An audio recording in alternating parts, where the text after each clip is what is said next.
will start the press conference of Russian Minister of Foreign Affairs, Mr. Sergey Lavrov. It will be in Russian. Interpretation into English is provided. And let us start from the question from UN Correspondent Association President, please. Thank you so much, and thank you, Mr. Foreign Minister, for this press conference on behalf of ANCA. It's Valeria Robecco from ANSA News West Service, and my question is on Afghanistan. So, which opportunities and risk factors does the new Taliban Islamic Emirates of Afghanistan present? And also, Russia fears that the presence of Taliban could somehow feed the components of Islamic extremism in the region, or do you think the Taliban can slow down, for example, the ISIS-K? Thank you so much. Thank you for this question. Afghanistan is on top of the agenda for everyone. We proceed from a premise that what we see is a reality. A hasty withdrawal of the US forces and their NATO allies was done without any regard to any respect for the consequences. And by that I mean huge stockpiles of ammunition. And we need to make sure that these weapons should not be used in non-constructive purposes or for non-constructive goals, as I would say. And currently, the Taliban say they're committed to fighting against extremism and terrorism, including ISIS and Al-Qaeda, not to spread instability to other countries. They said they will respect women's rights, will push for an inclusive government. Well, you have heard those statements. And the key right now is to make sure that they deliver on their promises. The first step, the provisional government, does not fully reflect all of the spectrum, the entire spectrum of the Afghan society, its ethnic and religious groups, and we've been continuing our contacts with the Taliban, including as part of Russia, US, China and Pakistan, the extended trio as we call it. And Russian and Pakistani officials went to Doha and then to Kabul, and they talked to the Taliban and to former President Karzai and former head of the National Reconciliation Council, Abdullah.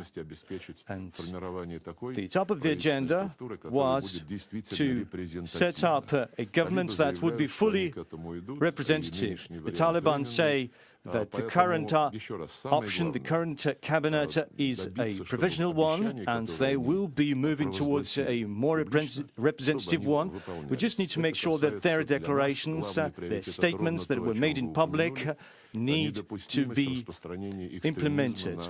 And you said the key to us is not to spread extremism to other countries, neighboring countries, and not to have any threats, terror threats from Afghanistan. They said they want to crack down on ISIS and other terrorist groups, and we will welcome and support their aspirations in this regard. News agency Interfax from Russia. Margarita Velikhova, I have another question on Afghanistan. Is Russia considering any easing of the sanctions against the Taliban, which are now part of the new government in Afghanistan, to ease the contacts with them? And what will be Russia's stance at the UN in terms of any easing or removal of sanctions against the Taliban? Currently, we are not in any way restricted in our contacts with the Taliban, and the UN sanctions do not ban such contacts. On the contrary, the UN Security Council resolutions say that we need to promote political dialogue, and we cannot do that without direct contacts with the Taliban. And as I said, we've had contacts with the Taliban for many years, and the key purpose is to protect Russian borders and to promote Afghani dialogue and reconciliation process. The Security Council has not raised an issue of easing sanctions at any of the upcoming sessions. Again,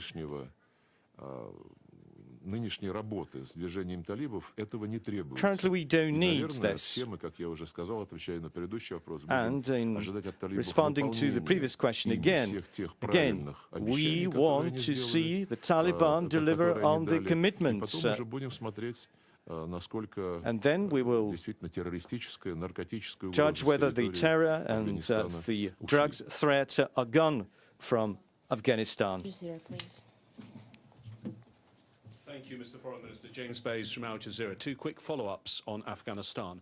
The Secretary-General has warned of the catastrophic consequences there would be if there was an economic collapse in Afghanistan. What do you think about the idea of unfreezing Afghanistan's funds that are held by international institutions? And secondly, you seem, from what you've just said, to have a policy of judging the Taliban on its actions. Tell me, how is the ideology of the Taliban different from other Islamist groups in other parts of the world, for example in Syria, groups that you oppose and have been bombing? Now, on Syria, that's the hub of the terrorist threat. Almost the entire territory has been liberated, but in the Idlib province, we have Hayat Tahrir al-Sham that comes from Jabhat al-Nusra, and they still reign there. And the UN Security Council resolutions have reaffirmed that, so I don't see any issue. Terrorists need to be destroyed in Syria. We've been discussing this with our Turkish partners 2 years ago. An arrangement was made between Russia and Turkey, and they said they will fight terrorism in the Idlib zone of de-escalation, and they will try to create a line between the terror groups and those opposition groups that would like to talk to the government. So there'll be another meeting between the two presidents, and so they will review this progress, and it's really going forward very slowly. Comparing the Taliban with other groups, you know, we cannot divide terrorists into good and bad ones. However, the sanctions that we have against the Taliban, there are a lot of disclaimers, a lot of caveats to make sure that we can have dialogue with them. It means that the UN Security Council recognizes the Taliban as an integral part of the society in Afghanistan, but Jabhat al-Nusra is not part of the Syrian society. This is the difference. Definitely we will push those who have power in Kabul after the flight of foreign troops there to, behave in a civilized way. Funds, Afghanistan's international funds. We mentioned this earlier. We believe we need to consider this issue in a practical way. Again, you quoted the UN Secretary General. That's what we should rely on, this position exactly. Russian news agency RIA Novosti. The Taliban now has an ambassador to Russia. Will you accept that new appointment? We do not have any data. We still have the previous ambassador in place, appointed by the previous government. So currently, no one has raised the need to recognize the Taliban. So if we have such a request, we'll consider that.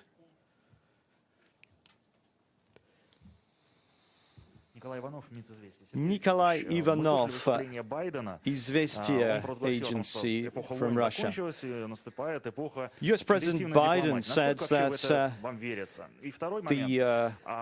the military era is over, the era of wars is over, and that it's now time for diplomacy. And what about visas? And there were some issues for the current delegation. There were some issues related to the vaccine. What is the reason? I don't think they want to, to put the spinner in the wheels, but everyone's just maybe confused because it's the first UN General Assembly, following the pandemic, and maybe the New York authorities have been quite overwhelmed. So definitely you need security measures, you need hygiene rules. However, we will not tolerate any attempt to discriminate against the vaccines that have not been registered in the US, but that have proven its efficacy. Hungary, Slovakia have registered our vaccines, and that's an example for other nations in the EU and NATO. As for visas for our delegates,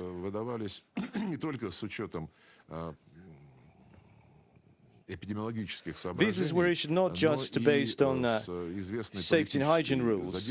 Again, there were some delays that's been politicized. Some of the officials have not received the visas, including some of the MPs, which have been put on this delegation list.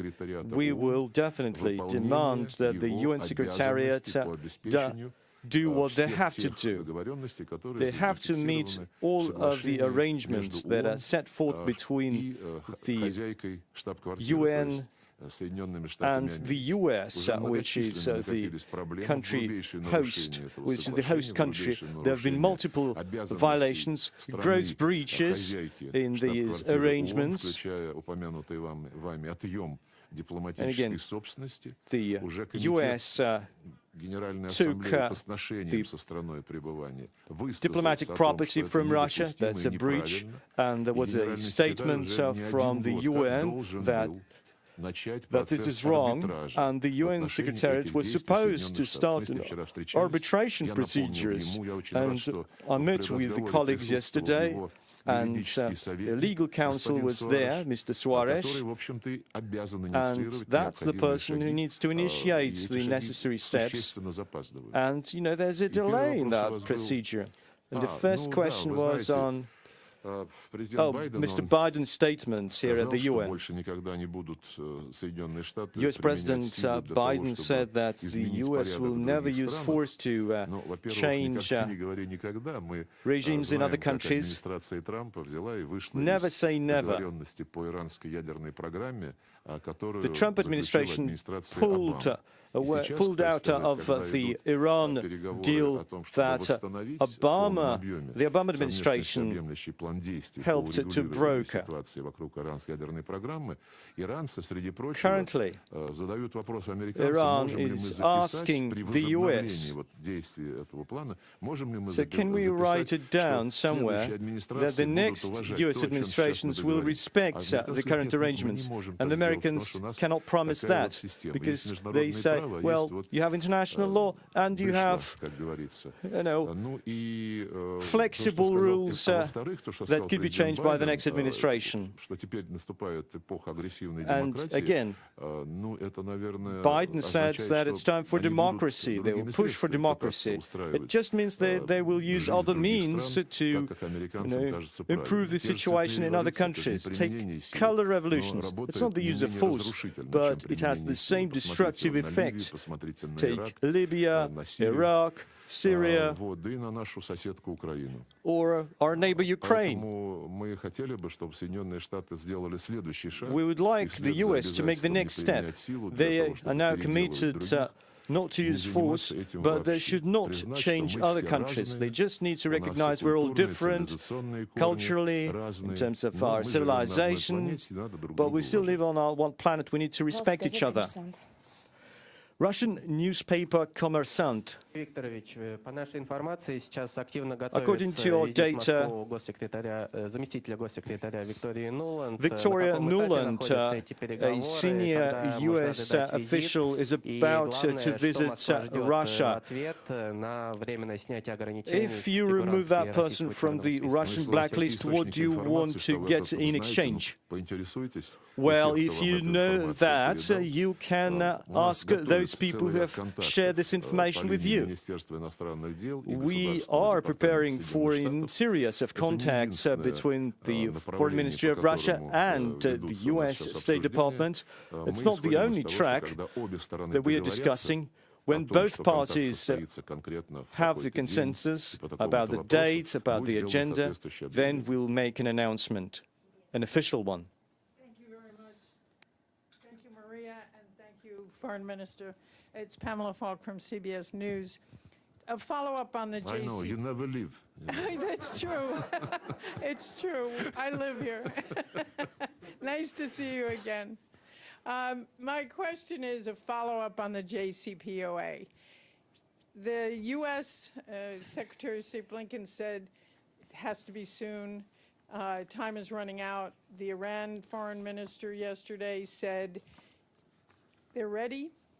It seems that they're getting mixed messages from the United States, but it should be soon. You negotiated this deal. Can you play out, or you were part of the negotiations, can you play out what happens if the U.S. doesn't get back on, Iran keeps advancing its nuclear program? What's the worst-case scenario that you see? Thank you. Iran is not taking any steps that are banned or that are prohibited by the treaty. They are fully committed to the Non-Proliferation Treaty and to the additional protocol on the safeguards agreement. Currently, it's not in line with this Iran deal, with this joint treaty, because it's not in place right now because the US basically pulled out of it and torpedoed that. So our current goal is to put it back in practice, and then Iran will not make any exceptions from its commitments. And the IAEA is in contact with Iran, including through its Secretary General. They have the 360-degree picture of what's happening there. They have full access to the Iranian nuclear program. The IAEA does not have any reason to believe that Iran has recalibrated its nuclear program to a military purpose. They say we have no grounds to revisit our conclusion or to change our stance. Definitely would like to go back to the negotiations on the Iran deal as soon as possible. But the government in Iran has been just set up. They say it will take them about 1 or 2 weeks to put together a new delegation. There was a reshuffle. And again, when the US pulled out, Iran complied with those arrangements for more than a year, complied in a strict manner, waiting for the US to think twice and to know better and go back to that arrangement. You may say that the time is up, but Washington cannot have the moral right to say that. Again, that's the legacy that they have. The current administration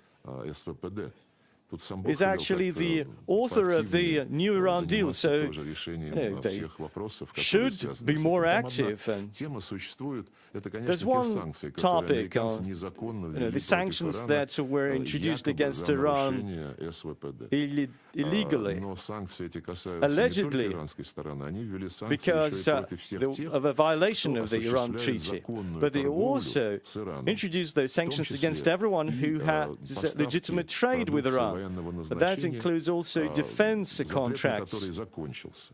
And the ban on defense contracts expired. So these sanctions have to be removed. And all trade partners of Iran across all the sectors should not be victimized by the unilateral US sanctions regime. And by the way, there's a footnote. The translator said Iraq. You said Iran, so just putting it on the record. Does Iran's economy just collapse if this doesn't happen? Из-за чего? Из-за Why? невосстановления. What do you mean if it's not restored? This doesn't, yeah. Ну, мы такие сценарии даже не рассматриваем. We're not considering such scenarios. Такая достаточно серьезная надежда. We have strong hopes продуманный оптимизм, что мы and сможем достичь well результата, thought по out крайней мере, optimism все that этого we хотят, would be able включая и to reach Соединенные a Штаты, positive включая outcome. Иран. The US and Iran are willing to do that.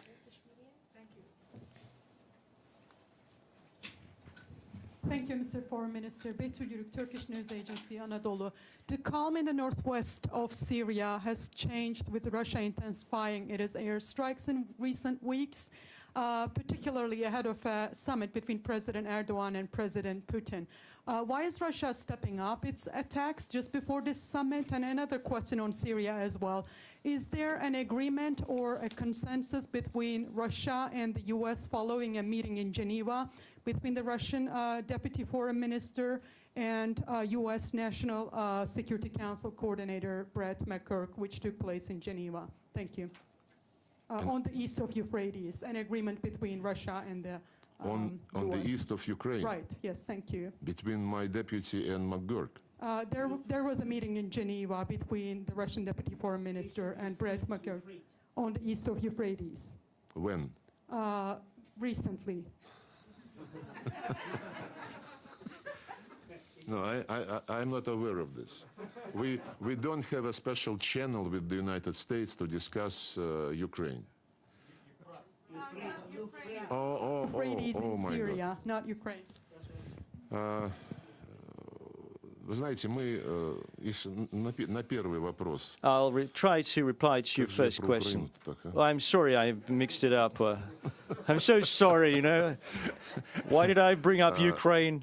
I don't really know. Ситуации на северо-западе Сирии. As for the situation in Syria, в соответствии с теми требованиями, in the northwest of Syria, we use force in line with UN Security Council Resolution 2254. бороться с терроризмом на сирийской земле. That pushed us to fight against terrorism in Syria in an unwavering manner.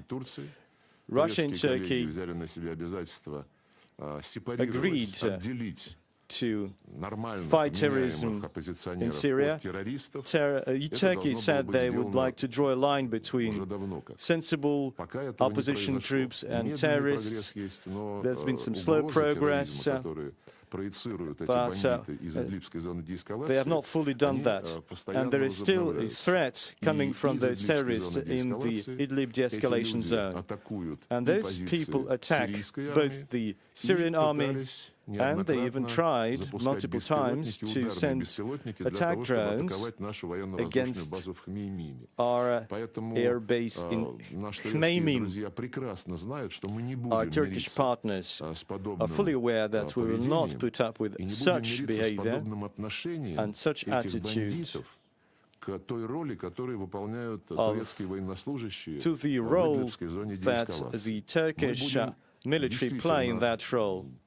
We will have very substantive talks before the meeting and on the meeting that is scheduled for the 29th of September. How can we deliver on what we agreed, not to make sure that the terrorists do not dominate there? Now, on the contacts with the US, on Syria. We do have regular contacts with them, and we point out that its presence is illegitimate there. The zone they have occupied, its radius is 55 kilometers, it's called Atanf, and that's outrageous what's happening there, including in the Rugban camp. It's a long, long story. As for the contacts between the Foreign Ministry and Security Councils, point to the fact that, again, the US is present there in an illegitimate way, and they like to fire at everyone with all their weapons without any reason. And this is why we've been discussing the so-called deconflicting arrangement, and that's still in place despite the legal ban introduced by US Congress on the contacts between the military. And the Joint Chiefs of Staff said that this is not reasonable, and this ban needs to be removed, and that will definitely benefit the deconflicting mechanism in Syria and on our talks on armaments in general. RT. Yes. Turkey has expressed concerns about the voting of Crimea in the recent State Duma elections. That's despite the fact that Russia has provided humanitarian assistance for COVID-19 to Turkey, as well as military cooperation. Why, I guess my question is, could you address the imbalance, perhaps? What is your analysis of the imbalance in relations? My second question is regarding Mali. France has expressed concern about the presence of military contractors from Russia in Mali. They're now being joined by their European allies in speaking about this concern. I guess my question is, what is Russia's position on this? As for Crimea, Turkey is not the only nation that has voiced their concerns. I believe it's all fuss and buzz. There are two reasons.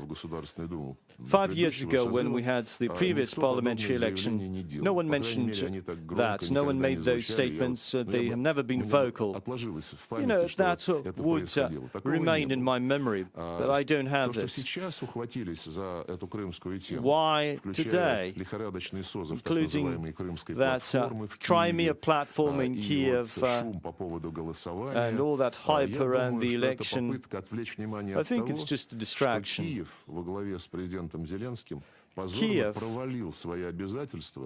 has not been able to comply with its commitments based on the Minsk Accords. So they've not been able to overcome the tension in the east of Ukraine. They have passed laws that do not allow any special status for the east of Ukraine, despite the Minsk Accords. And we pointed it out to the EU, to France, and to Germany.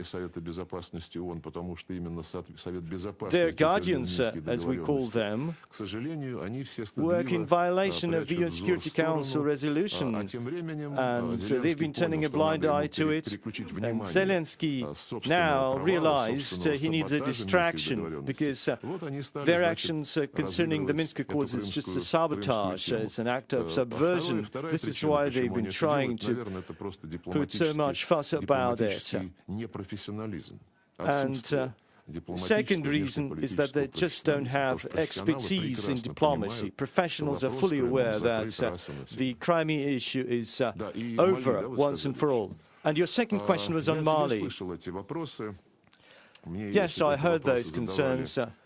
They asked me a question by the UN High Representative and the Minister of France. Currently, there is some interim government. They've been trying to move back to the norm, to the normal, and they have elections that will be run under the African Union and ECOWAS, and the interim government of Mali say they're fully committed to international law. They've been fighting terrorism, and they've asked for assistance from a private military contractor because France would like to reduce its military presence that was supposed to fight against terrorism. There are in the north, around a place called Kidal.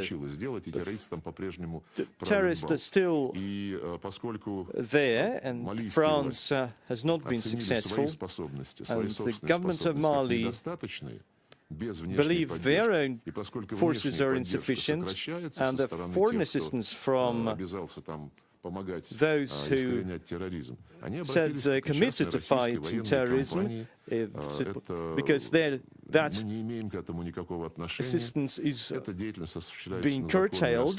They've requested assistance from a Russian private contractor. We have nothing to do with that. These are a commercial contract between a legitimate government that has been recognized and by those who provide foreign military assistance. And again, Russia, as a government, has also made its contribution to ensuring security in Mali, raising its combat capacity. We've been providing some hardware to Mali, and we've also been taking some steps as part of the UN Security Council to find new solutions in terms of peacekeeping. So I don't see any grounds to challenge that or to raise any doubts. The foreign minister of Mali, who I met yesterday, talked to the journalists earlier, so there are no issues. There's another reason we should be discussing, and as Josep Borrell told me, you'd better not to work in Africa, because Africa is our place. That's what he told me. It would be better to work in sync. Russia and the EU should work in sync in Africa, in Mali, in the Sahara-Sahel region, and statements like, I'm the first here, that's my place, go away. This is deeply insulting for the government, and that's a tone you should not use with anyone. Russia 24 TV channel. Your Excellency, just ahead of the elections in Russia, the European Parliament called on the European Commission not to recognize the outcomes of the parliamentary election in Russia. Have you discussed it with Borrell, and does the EU recognize the outcome of the election? And one more topic. France is calling for a check concerning the AUKUS deal on the sale of nuclear submarines, whether it is in line with the Non-Proliferation Treaty. And what do you think about this AUKUS that's raised so much concern, and that seems to be out of line with the partnerships inside NATO? We have not heard any assessment by the EU concerning the parliamentary election in Russia. The European Parliament does not have the mandate to shape the foreign policy. I talked to Mr. Borrell, and he made some unacceptable statements saying that the EU, saying that there is regime in Moscow and there is the Russian nation. That's pretty unawkward. That's pretty awkward. He made an excuse, but I can see that he knows it was a badly worded statement. I hope it's not his thought. I hope that's not what he had in mind. Currently, we have no signal that someone has officially denied or rejected the results of our election. I've not seen any formal signals. As for this AUKUS deal on nuclear submarine, inevitably, it raises concerns, particularly after that hasty withdrawal from Afghanistan. And France is deeply offended from a commercial point of view, and it also has some doubts whether these partnerships are reliable and whether the EU needs to become more strategically independent. So that's a big question for the Western camp. We don't want to meddle with what's happening there, but we can feel the ripple effects. It could have a spillover effect on our ties with Russia. It could actually push the EU to talk more with Russia using obvious geopolitical and geostrategic advantages. We live on the same continent, and the Eurasian continent now has more economic clout. I talked to some of my European partners. They don't like what's happening. The EU say that they will be contained, pushed and pulled. I asked Mr. Borrell, what are you going to do with us? He said, can you go from Mali? Can you leave Mali? Please quit Mali. That's the policy. That's the tone of the policy. I'm quite straightforward about it. I don't think there's a violation of any ethics because they've been public about it. I'm just giving some of the examples that illustrate their mentality, their train of thought. As for the NPT and compliance of the New Deal with the NPT, the IAEA has been discussing it behind the scenes. The IAEA is responsible for the NPT compliance. They need to make sure that civilian nuclear arrangements should not transform into weapons or weapon-grade uranium, and I believe that weapons-grade uranium starts from the 90% enrichment.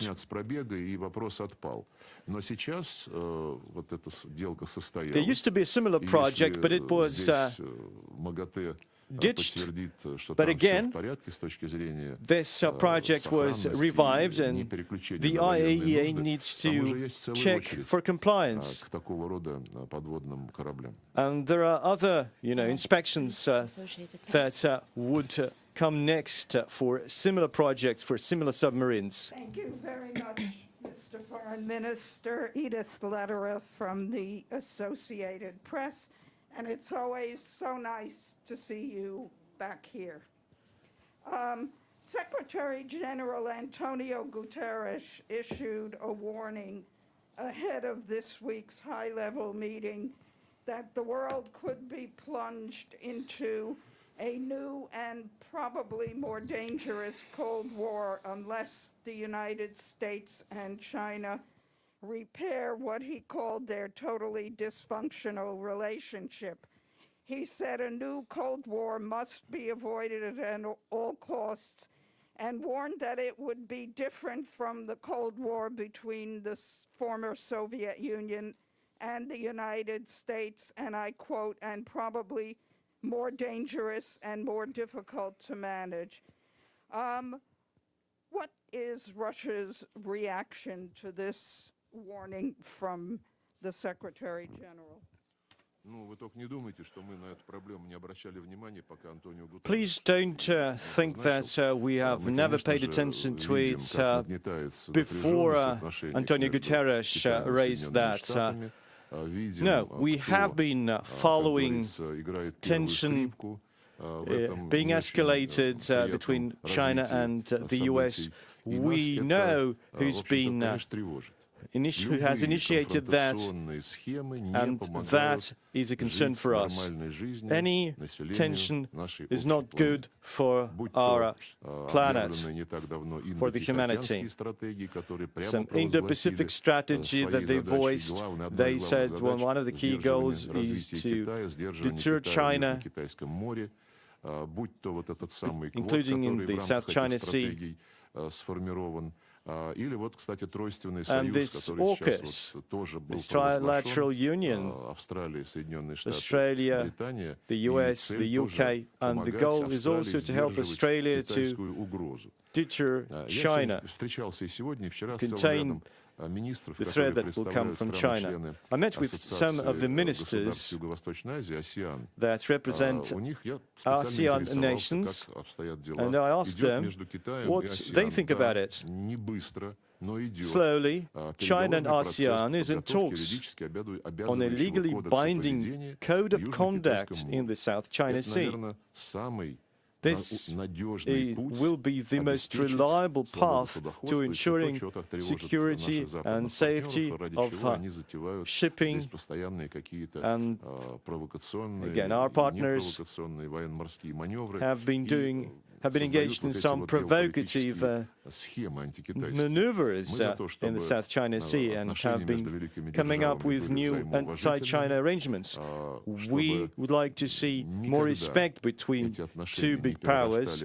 These relationships should never evolve into a nuclear war, and it's great that Putin and Biden have reaffirmed that a nuclear war is unacceptable when they met in Geneva.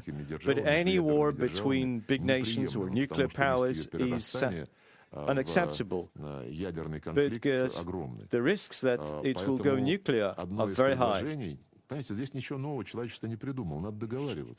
We have not been able to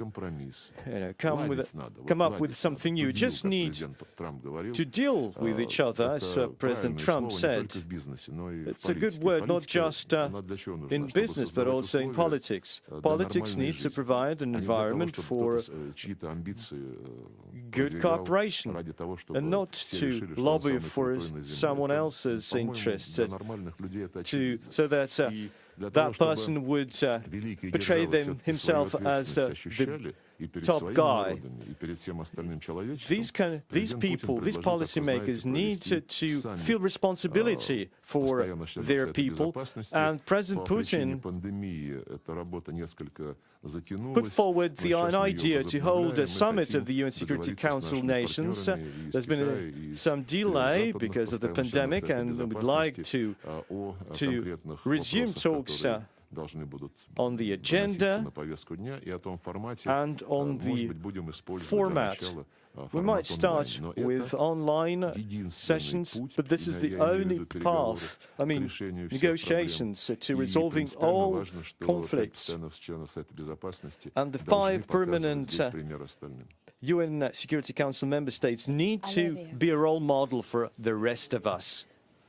With regard to the withdrawal of foreign forces, official and non-official mercenaries, foreign fighters from Libya, there are 2 schools of thoughts. Some argues that they should only withdraw after the election of a government, and they'll be asked officially by the newly elected government. And there are those who say, no, they must withdraw before the election, before the 24th of December, to ensure the integrity and the credibility of the elections.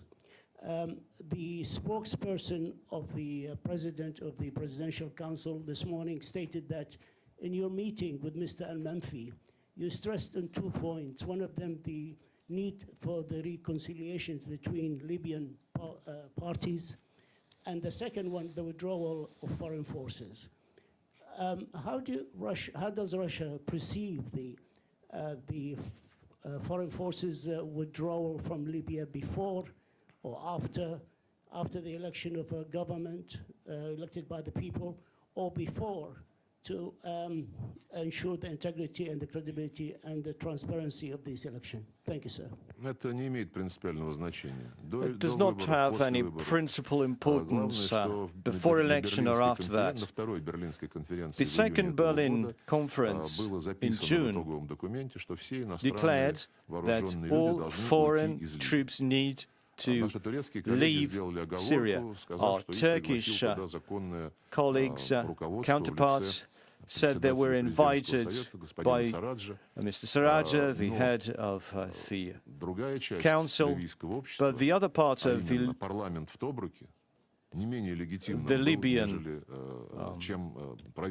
Libyan society, the parliament in Tobruk, again, they are both legitimate. They were both set up with the Herat arrangement, and the legitimate parliament, together with the legitimate national army, invited other armed groups from abroad, and they pay those groups. Ситуация, да, и параллельно действительно уже тех, кого можно назвать наемниками, and at the same time, we also see some hired groups that are sent from Syria to Libya, and they're present there from both on both sides, Chad and other African nations. Their people are also there. So, from the very outset, we said, yes, we favor that, but on both sides, you have foreign troops. They need to withdraw at the same time, in a phased way, but they need to leave in sync to make sure neither of the parties would have an upper hand. The ceasefire has been in place for more than a year in Libya, so we shouldn't tempt anyone to use force. Are you helping them, sir, in putting such a plan of withdrawal incrementally and at the same time between the two parties?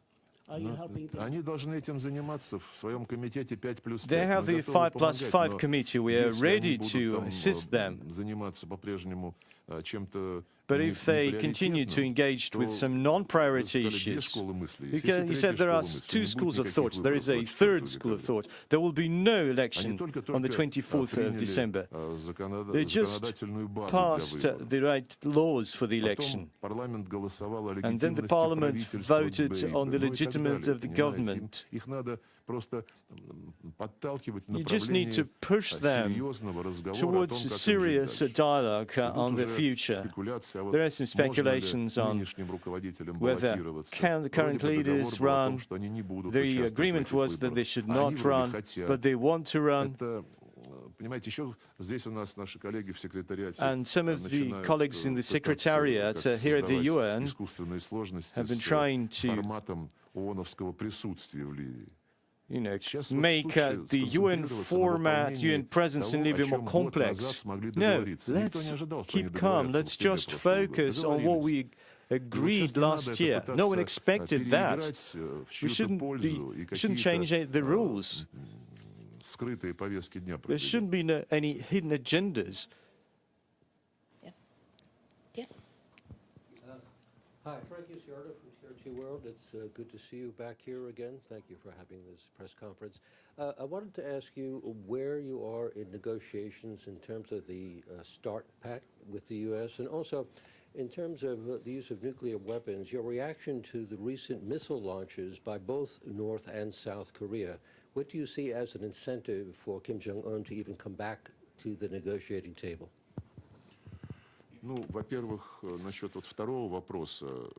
I'll start with your second question. Signals from North Korea demonstrate that they would like to see reconciliation with South Korea. We have always welcomed direct dialogue between the two countries. The previous U.S. administration wanted to orchestrate the entire process, and they not always favored such direct dialogue. I hope that the new administration would be prepared for these constructive steps to promote direct contacts between North and South Korea. Any launches do not help. But interestingly, South Korea did not dramatize the situation. This is the right way forward. Once we start condemning them in public, that reduces incentives for a professional diplomatic dialogue. We can only reach a final agreement through some quiet, trustworthy talks, and not through some accusations, not through those vocal statements. As for the strategic stability with the US, we had the first round in July, and the next one will be next week.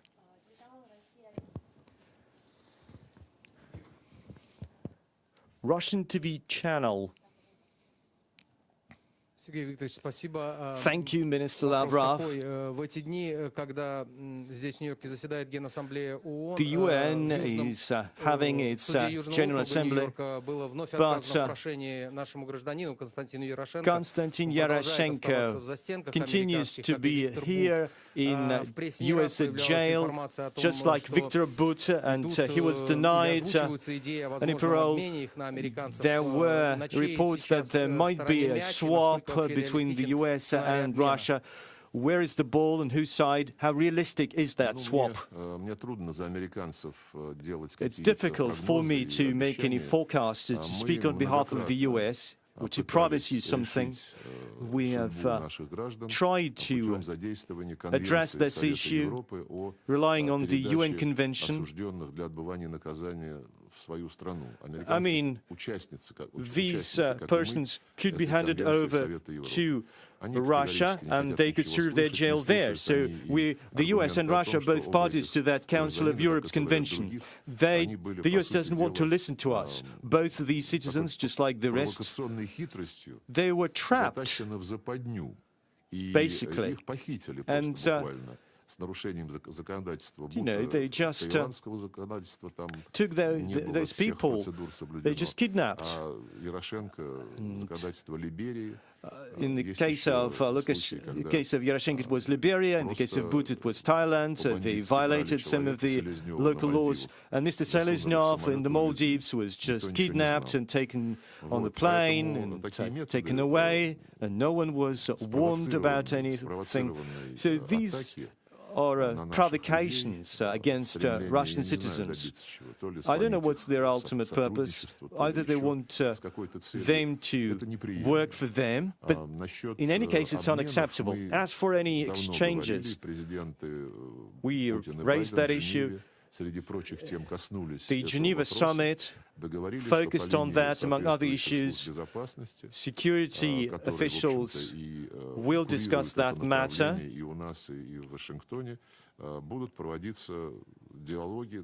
They will hold substantive sessions trying to find some mutually acceptable options. We have not reached any yet. The US would like to take their citizens away, and they're not reluctant to meet us halfway.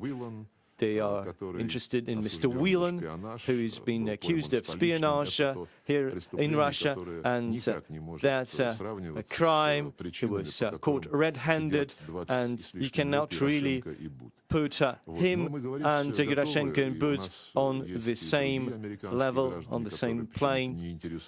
But there are other US citizens that the US is not interested in. But, you know, it's always better to talk rather than to keep silent. Thank you, Mr. Foreign Minister. Yeah. Me, right? No. Gender balance. Sorry.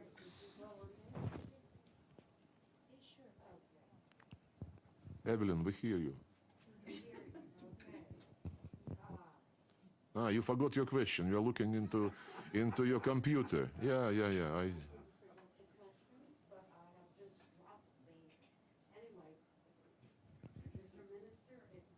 It's a coffee break. Sorry, as I said, it's good to see you again. On the JCPOA, the United States seems to want to do some,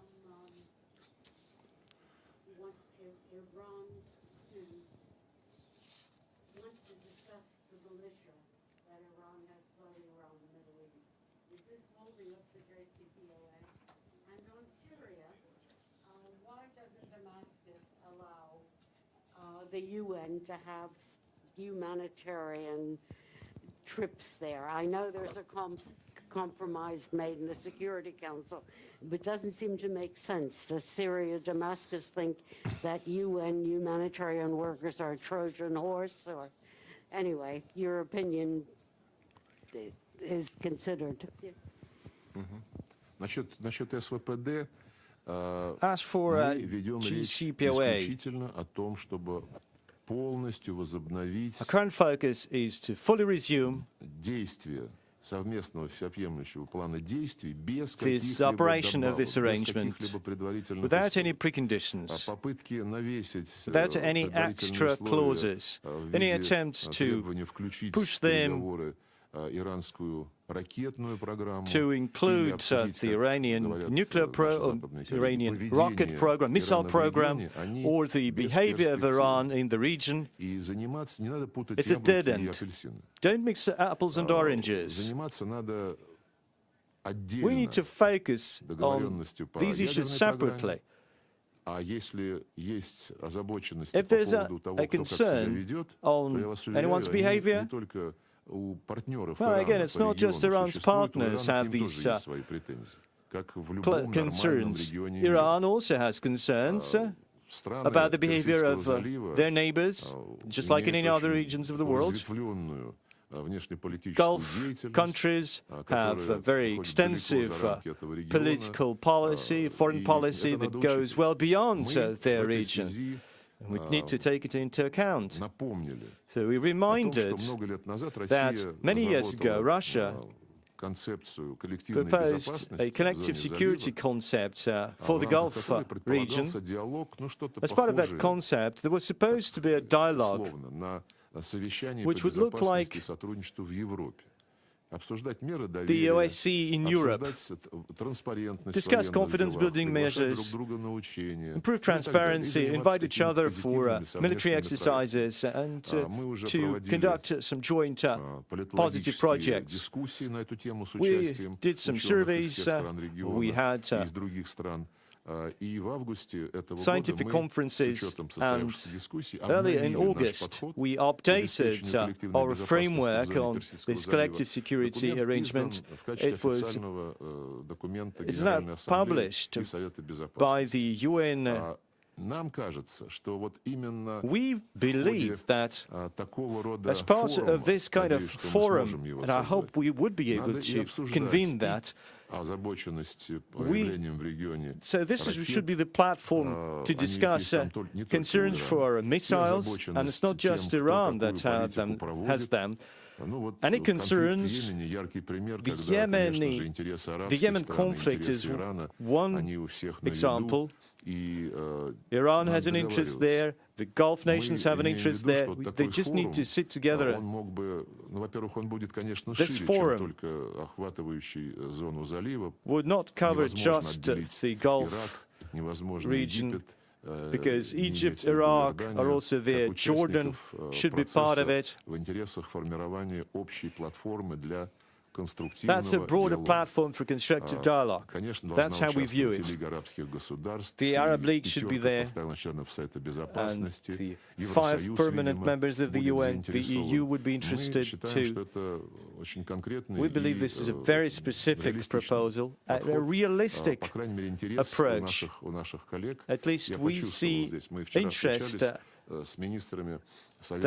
I saw in the eyes of some of the counterparts that I met yesterday. So as part of the ministerial contacts that will be resumed, we will attach priority importance to it. As for humanitarian assistance to Syria, Evelyn, I actually talked a lot about it with the UN Secretary General.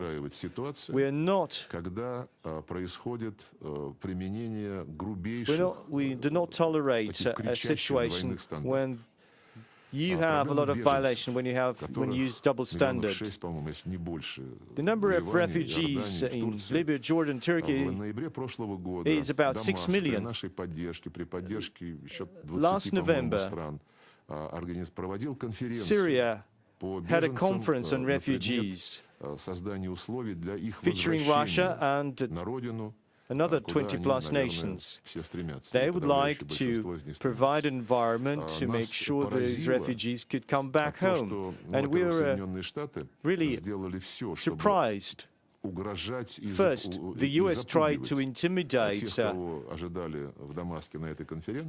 delegations that were supposed to take part in it, and the UN did not take part in it, and only its representative in Damascus visited it as an observer. And I wrote a message to Antonio Guterres saying that this runs counter to the UN Security Council Resolution 2254. That is the foundation for the UN activities. It says that you need to deliver humanitarian aid and that you need to help in creating the environment so that the refugees could go back. The EU held their annual conference in Brussels on Syrian refugees, and Syria was not invited, but the co-chair, together with the EU, was the UN Secretary General. We are very much surprised about it. Syria was not part of it, a violation of humanitarian international law, and the funds that they raised was not to restore the infrastructure, but to pay for those refugees in Jordan and Turkey so that they would not come back. So that's, kind of a travesty of international humanitarian law. I don't like you to raise those issues. I'd like the media to raise those concerns if you are indeed concerned about the plight of the people in those camps. The consensus resolution in July will extend the trans-border mechanism of humanitarian aid delivery from Turkey to the Idlib de-escalation zone. But the West has been clinging to this mechanism, but it has not been approved by Damascus, and it also runs counter to humanitarian international law. And we believe that there's some hidden agenda behind it, because they've been too much concerned about this route. We don't have information on what is delivered in those trucks. The UN says they inspect it, but you cannot really say this for sure. And we don't know how this aid is distributed.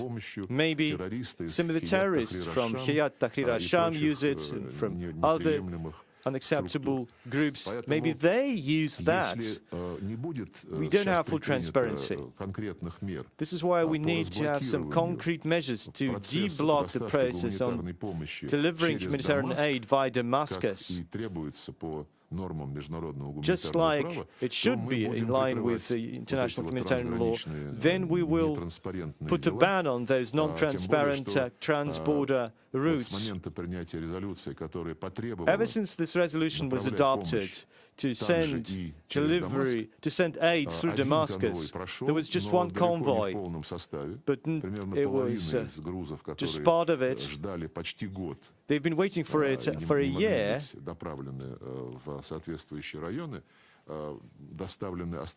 Only part was delivered, but the other part has not been delivered. But the International Red Cross Committee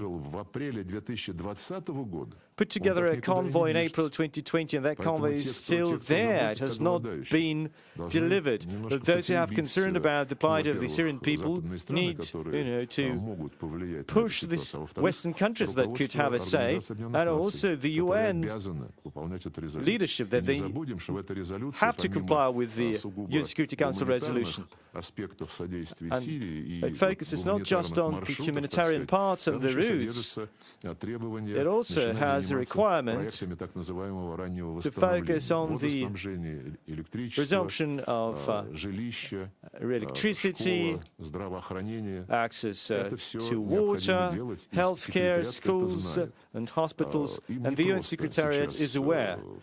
They are in a tight spot right now. To be honest, throughout the Syrian crisis, the Secretariat has been very passive in creating the right environment for the refugees to go back. But we have the resolution, it was adopted unanimously, you have to comply with it. Thank you, Mr. Foreign Minister. My name is Abdul Hamid Sayam from the Arabic daily Al-Quds Al-Arabi. I'm the one who keep asking you about the question of Palestine. This time is not an exception.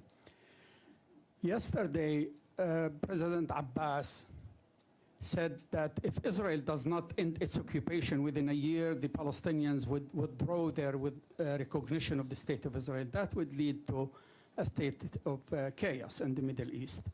So my question is, what the Russian Federation, as a friend of Palestinians and also has good relation with Israel, can do to avoid reaching that point?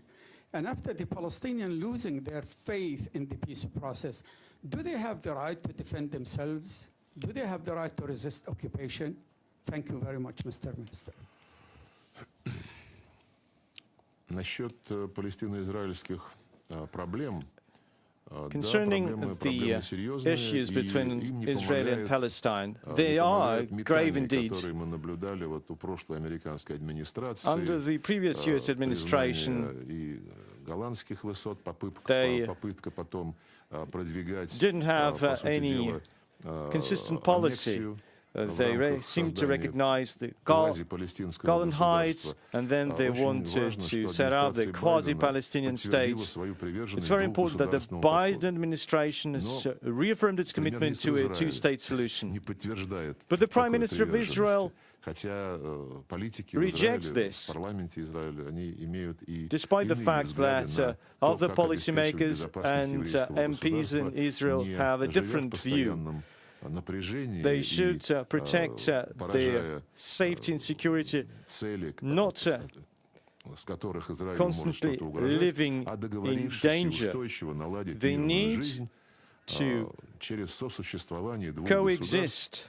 They need to be two states that will coexist in prosperity, just like the principles that were approved at the UN General Assembly and the UN Security Council.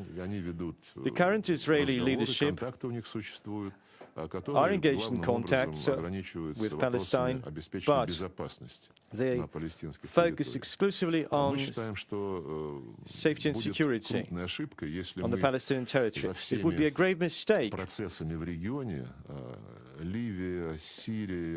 if we overlook the Palestinian issue while focusing too much on Libya, Syria, Iraq. It's been the longest-lasting conflict on earth. And one solution is to set up two states. One state was set up in a swift manner, but the other state, again, we still cannot create it. The Arab League made a wise statement upon the initiative of the King of Saudi Arabia. So once the Palestinian state is set up, a viable state that fully meets all criteria that are set at the UN, then the Arab nations would normalize their ties with Israel. I think it was a wise move. The Trump administration tried to reverse that, and those Abraham arrangements that were promoted by some Arab nations said that, okay, let's normalize our ties with Israel and Arab nations, and then we'll think of how we can resolve the Palestinian issue. Definitely, we welcome efforts to normalize ties between any nations, but not at the expense of Palestine. And it's good to see that Bahrain and the United Arab Emirates, Sudan and Morocco emphasized that they are fully committed to the UN solutions on the Palestinian issue. You say, have they right to fight? Do they have the right to fight? They won't ask anyone. This issue remains unresolved, and it's one of the strongest reasons why there is such a radical sentiment in those nations. Those religious leaders say, you can see how our Arab nations are abused. And Arab youth is very susceptible to such propaganda. And when I try to hammer it home, saying that it has a effect on the entire region, when I explain it to our Israeli counterparts, they get offended. They say, no, no, it's not a serious issue. This is a short-sighted approach. This is why we have endorsed the proposal by Mahmoud Abbas to convene an international conference. But we believe that we just need to make right preparations. This is why I would like to resume the operations of the quartet, the UN, the US, Russia, and the EU, and also to engage some Arab nations, a quartet of Arab nations that have good ties with Israel. Now, Jordan, Egypt, the United Arab Emirates, and Bahrain, and the Saudi Arabia needs to be engaged. 4 plus 4 plus 1 and plus 2, Israel and Palestine. If the parties think it's premature, well, we can invite them to Russia, or we can support any other platform for direct talks between the two nations. But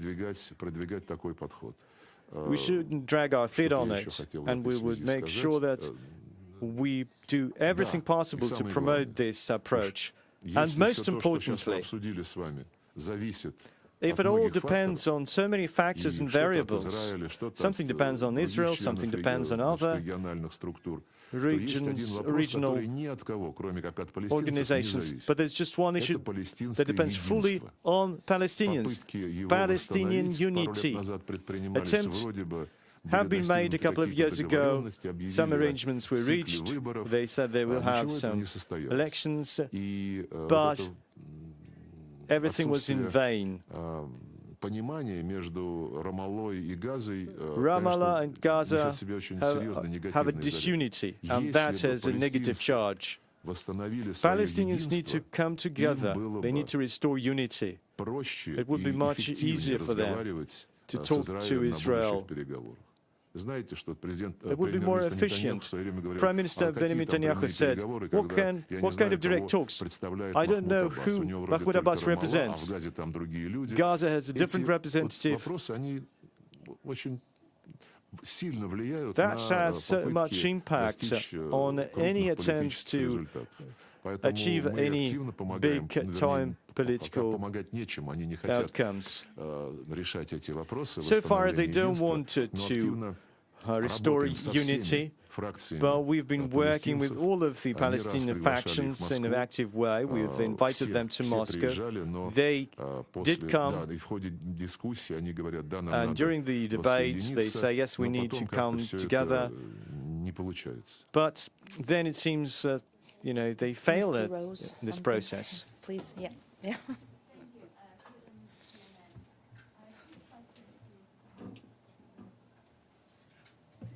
Two questions, please. This is Caitlin for CNN. First, the European Commission this week accused Russia of being connected to cyber attacks against European politicians and press, namely German officials and politicians, which is a concern ahead of their elections tomorrow. Could you please respond to that accusation, and also if you have any hopes for the outcome of the German election, I'd love to hear it. And then my second question... What was the other one? The European Commission is accused... Yeah, the end of this phrase. If you have any hopes for the outcome of the German election on Sunday. And then my second question is just, the family of Trevor Reed feels he's been wrongly held and is facing an unusually long sentence. If you could respond to that as well, please. Who? Trevor Reed.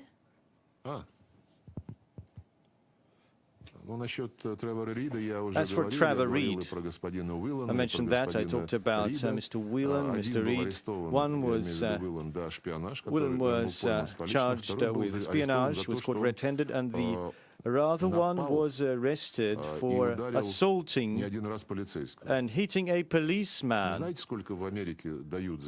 you know what would be the indictment for hitting a policeman here in the US? Mr. Yaroshenko and Boot were just trapped. They were supposed to provide a plane, and then they were charged with illegal trafficking of drugs and weapons, and they were charged with more. They got a jail sentence of more than 20 years, but they didn't hit anyone. They didn't harbor any plans to violate any international trade rules. So it just needs to be consistent, and the US needs to be consistent. If they're offended that someone is arrested here, well, they have to use the same standard. I mean, that person accused assaulted a policeman. You just need to watch that, to follow that process on the January the 6th, that's insurrection. Follow that court proceedings. As for the Euro Commission, we're ready to consider everything, but they don't provide any evidence. In 2007, they say we've accused Litvinenko. Sorry, we've poisoned Litvinenko. They accused us of this. They didn't provide any evidence. And so the judges were allowed to see those secret materials, but we were not allowed to do that. They want to do the same on that woman, the woman that died in Salisbury. I mean, connected to that Skripal case. So they want also to make it closed court proceedings to show some secret evidence. They don't show it to us, but they've accused us. The same for same with Skripal, the same with the MH17 flight, and the Hague Court. Skripal's court say they have reason to trust the US, who said that they have satellite images which prove that it was done by Russia. But they never demonstrated that evidence to anyone. And the Dutch court believes it's fine. The US said that, and we need to trust them. Remember Schwarzenegger said, Arnold Schwarzenegger said, trust me, in his German accent. But usually, remember, Mr. Reagan had a famous quote, trust but verify. So we just want to have that verification. As for the MH court, we provided all the data from our radars and much more. Ukraine do not want to share the radar data. They say they were all switched off during this tragedy. They don't want to share the data of the air traffic controllers. Вот. Ну и многое другое. Обвиняют нас, знаете, во вмешательстве в And we американские were выборы. also accused of meddling in the US Я election. неоднократно со своими коллегами, I discussed that with Rex Tillerson multiple times. когда он как-то заявил, He что у once нас said есть неопровержимые that we данные have о smoking вмешательстве gun. России в We have выборы conclusive evidence that 2016 the года. US, that Russia interfered in the US election. If it's a smoking gun, can you show it to us? No, we won't do that. You'd better address your own security services, intelligence services. They will know what we mean. That's the kind of negotiation we have. The same cyber attacks.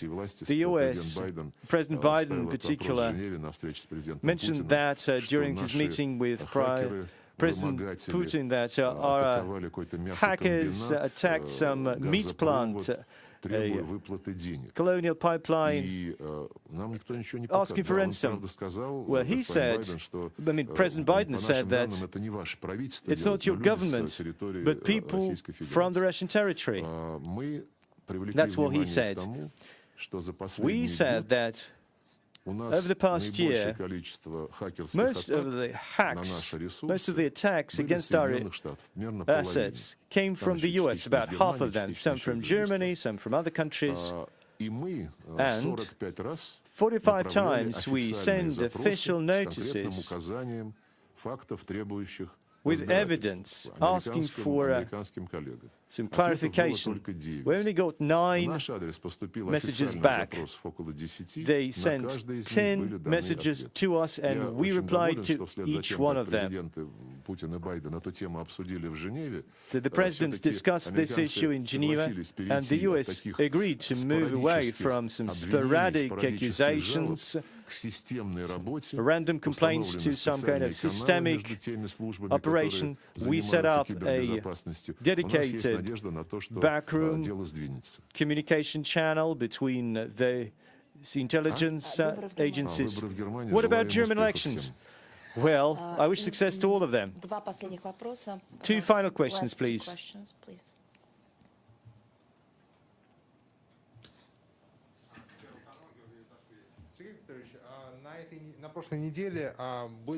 Your Excellency,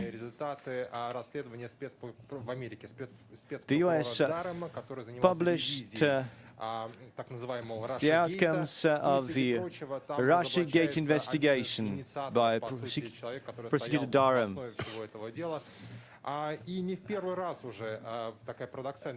And it seems like a paradox.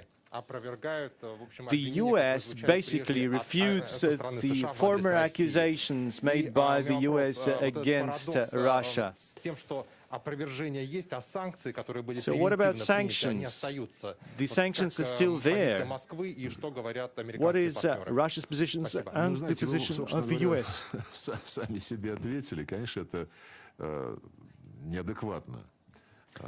Well, you again made a statement by yourself that this is not appropriate to make those statements without figuring out first. And again, once you figured out it's not true, you have not reversed your previous decisions. Well, these are US matters.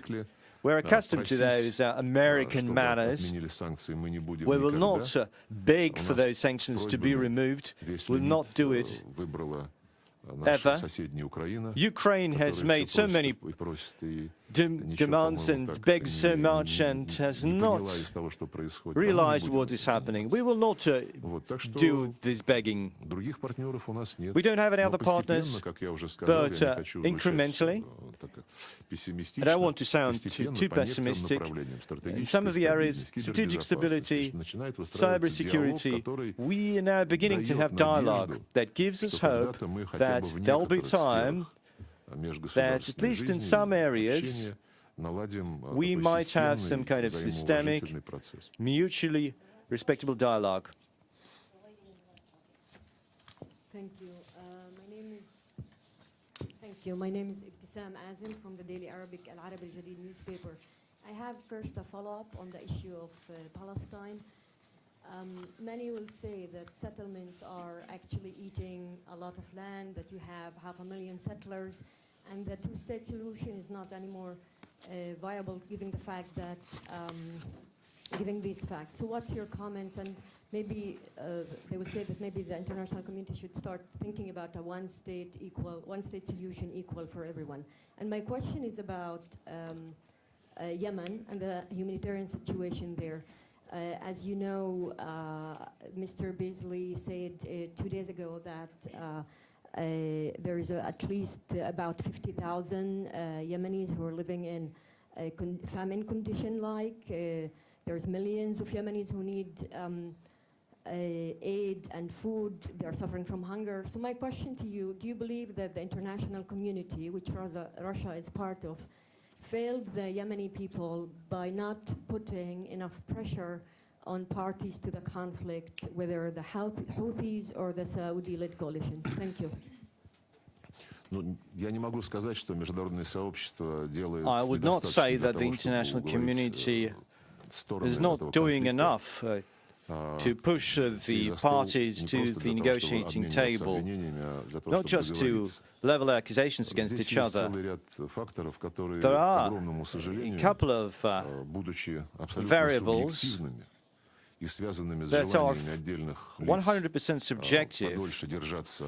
Some people just want to stay in power longer, and that has a negative impact on the talks. And that makes a compromise further and further away. Yemen is witnessing the biggest humanitarian crisis in the world. We said that a long, long time ago, when the crisis just broke out. Our embassy there has been relocated to the capital of Saudi Arabia, and there is a group of ambassadors that support the UN envoy. This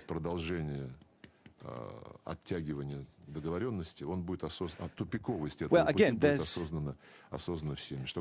everyone would realize that they need to stop delaying those talks. As for the settlements in Palestine, we have always been against this, and that will also create an environment where it would be impossible to set up a Palestinian state. And as for the one-state solution, I think it's unrealistic. Many researchers say that if that is so, then the Jewish nature of Israel would be undermined. But if you don't provide equal rights, then scientists say it could risk, there is a risk that it will turn into an apartheid-based state. So I fully believe that the two-state solution is the only way forward, and many in the Israeli elite can subscribe to that, and they know they need to start working on it in an active way. This is it. Thank you. Goodbye.